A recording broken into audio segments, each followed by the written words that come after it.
আসসালামু আলাইকুম and welcome করছি সবাইকে আমাদের নতুন ক্লাস অব্লিগেশনস।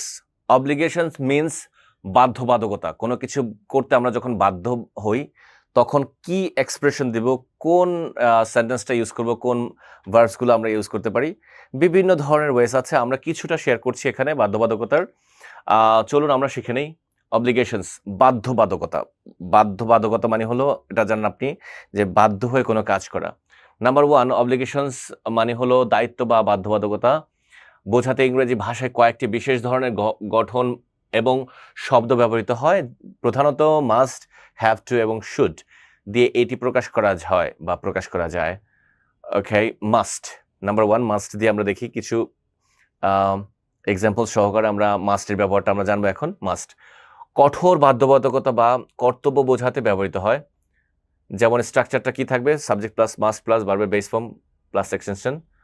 যেমন you must wear a seat belt, seat বেল্টটা পড়তে হবে, অবশ্যই সিট বেল্টটা তোমাকে সিট বেল্টটা পড়তেই হবে, তা না হলে হয়তো গাড়িতে বসা দণ্ডনীয় অপরাধ, বা বিমানে তো সিট বেল্ট ছাড়া তো মানে কি বলে আপনাকে নিয়ে উড়বেই না। You must respect your elders, তোমাকে বড়দের সম্মান করতেই হবে।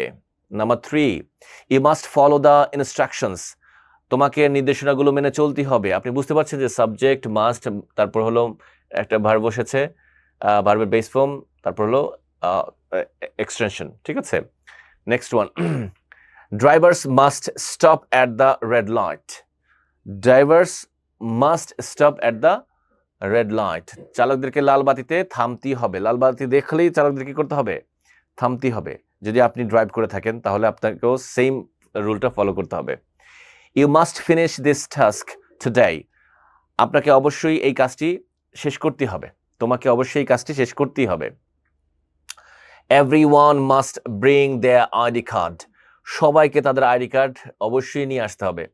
You must keep your promise, অবশ্যই, মানে যদি আমরা মানুষ হয়ে থাকি তাহলে অবশ্যই আমাদের প্রমিস, প্রতিশ্রুতি রক্ষা করতে হবে। প্যাসেঞ্জার্স মাস্ট ফাস্টেন দেয়ার সিট বেল্টস, প্যাসেঞ্জার্স মানে যাত্রীদেরকে সিট বেল্ট বাঁধতেই হবে। বুঝতে পেরেছি আশা করছি। তাহলে এইভাবে আমরা অব্লিগেশনসগুলোকে প্র্যাকটিস করলে, এই মাস্ট দিয়ে এভাবে আপনি আরও কিছু সেন্টেন্স আপনি তৈরি করে ফেলেন, তখন দেখবেন যে আপনার পুরো বিষয়টা আপনার আয়ত্তে চলে আসছে। নেক্সট ওয়ান, হ্যাভ টু অথবা হ্যাজ টু। সাবজেক্ট যদি থার্ড পারসন সিঙ্গুলার নাম্বার হয় তাহলে হ্যাজ টু হবে, অন্য সব ক্ষেত্রে হ্যাভ টু হবে, এটা আমরা জানি। হ্যাভ টু বাধ্যবাধকতা বোঝাতে ব্যবহৃত হয়, কিন্তু মাস্টের চেয়ে কিছুটা কম জোরালো, মাস্টের চেয়ে কিছুটা কম জোরালো, একেবারে বাড়তেই হবে না হলে কোনো সমস্যা, কোনো উপায় নেই এরকম না, কিছুটা কম জোরালো আর কি। এক্সাম্পল দেখলে আপনারা বুঝতে পারবেন এটা হলো স্ট্রাকচার। এক্সাম্পল দিচ্ছি আমি, এক্সাম্পলসগুলো দেখেন। যেমন I have to go to work early tomorrow, আমাকে আগামীকাল তাড়াতাড়ি কাজে যেতে হবে। এখন কাজে যেতেই হবে বলা হচ্ছে না, কাজে যেতে হবে, এটা আপনি ধরেন এটা থেকে কম বাধ্যবাধকতা। আপনি যদি আর্লি না গিয়ে একটু পরে যান কোনো সমস্যা নেই, কিন্তু আপনি দেখেন মাস্ট যেখানে বলা হচ্ছে সিট বেল্ট বাঁধতে হবে, লাল বাতিতে দাঁড়াতে হবে, তার সবগুলোতে কিন্তু জরিমানা বা না হওয়ার সম্ভাবনা আছে যদি আপনি কাজটা না করেন। I have to go to work early tomorrow, আমাকে আগামীকাল তাড়াতাড়ি কাজে যেতে হবে।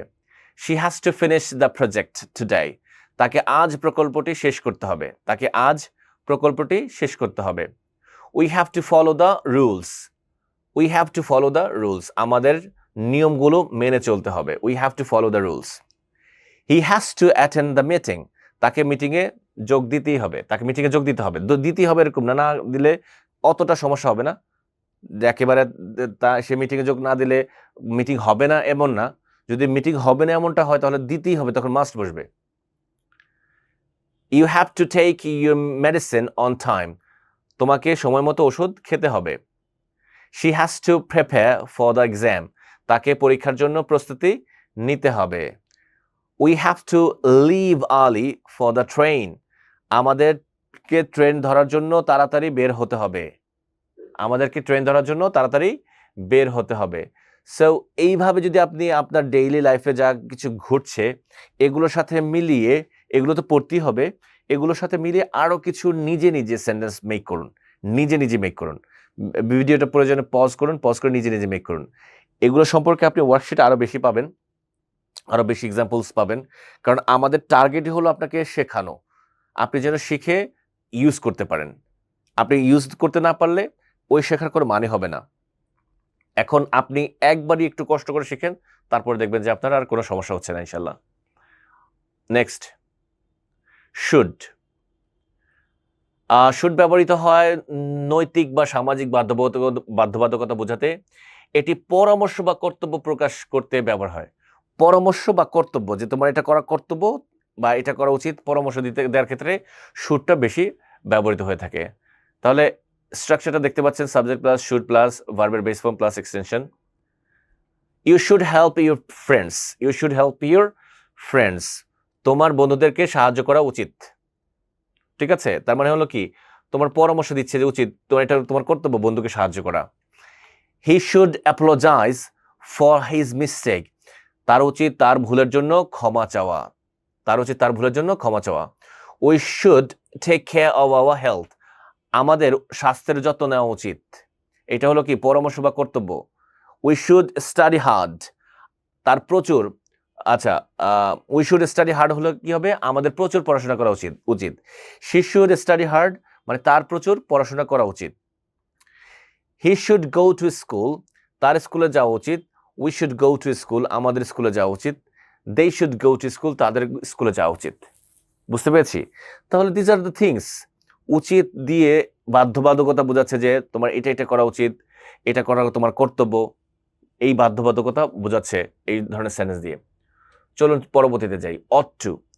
অট টু হলো নীতি নৈতিকতার দিক থেকে উচিত বোঝাতে ব্যবহৃত হয়। তারপরে একটু এক্সটেন্ড দেখি আমরা।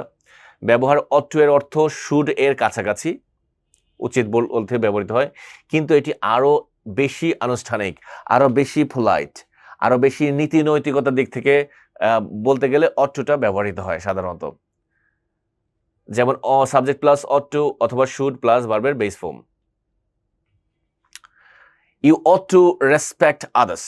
You ought to respect others, তোমার অন্যদের সম্মান করা উচিত। তোমার অন্যদের সম্মান করা উচিত।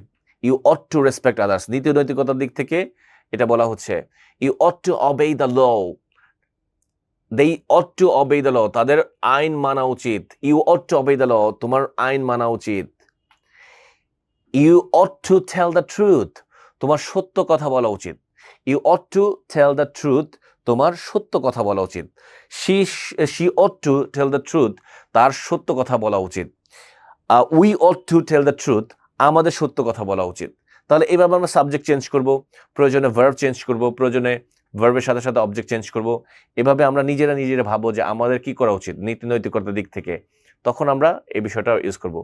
She ought to take care of her health, তার নিজের স্বাস্থ্যের যত্ন নেওয়া উচিত।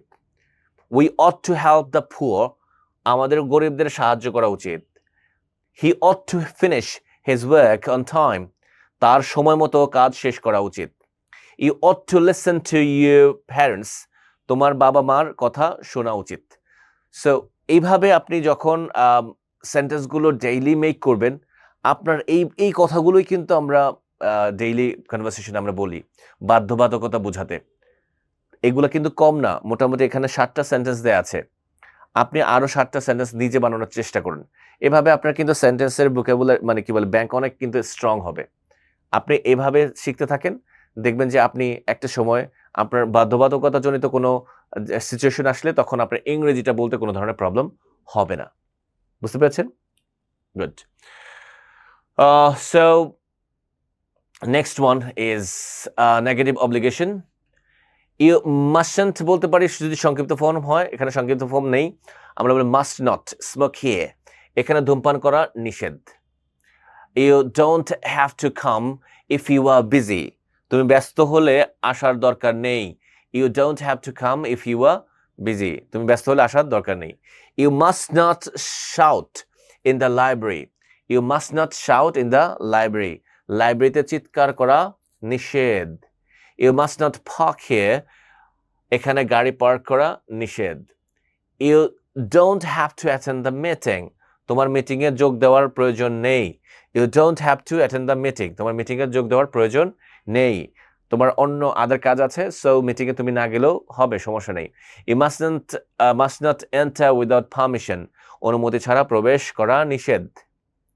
You don't have to pay now, এখনই টাকা দেওয়ার দরকার নেই। এই you don't have to pay now, এখনই টাকা দেওয়ার দরকার নেই। কনক্লুশনে আমরা দেখব যে should, have to, has to, এগুলার আসলে মিনিংগুলা কি দেয়। মাস্ট মানে হলো কঠোর বাধ্যবাধকতা, হ্যাভ টু মানে হলো প্রয়োজনীয়তা বোঝাতে, আর শুড অথবা অট টু হলো নৈতিক বা সামাজিক বাধ্যবাধকতা বোঝাতে এগুলো ব্যবহৃত হয়। So I think that obligation is much more clear to you. You can right now actually able to speak using these obligations in your life. So if you don't get all these things, I hope that if you have any question, you will ask me and you will text me in the group. Otherwise, you can knock me in person. So I hope that this course is really effective, fruitful to your life, and you will just finish all of these lessons fruitfully, and one day you'd be fluent speaker without any doubt. So what are you waiting for? Start writing, start practicing, start speaking to others, then the ultimate outcome will come. Okay, thank you very much. See you inshallah in the next class. But last but not the least, I would like to say that you need to make video presentation, and in this class, after this class, you will make a video presentation about your dreams, what you dreamed last night, what you dreamed actually the previous the day after, actually last night, what was your dream, and what is your dream, এই বিষয়গুলো নিয়ে একটা you can make a presentation, and I think that you can also make presentation about your dream house, and you can make your dream country, which country would you like to go, এই বিষয়গুলো নিয়ে যখন আপনি speak করবেন, I think that your ultimate fluence will come, no doubt. Okay, so just try to make it. Video প্রেজেন্টেশনটা make করা try করার সাথে সাথে দেখবেন যে আপনি যা যা পারছেন এটার উপরে একটু নোট ডাউন করে আপনি এটার উপরে ভিডিও প্রেজেন্টেশন মেক করে ফেলবেন। So thank you very much for staying with us, and don't forget to actually practice more and more. Thank you very much. See you in the next class. Love is. Assalamu alaikum.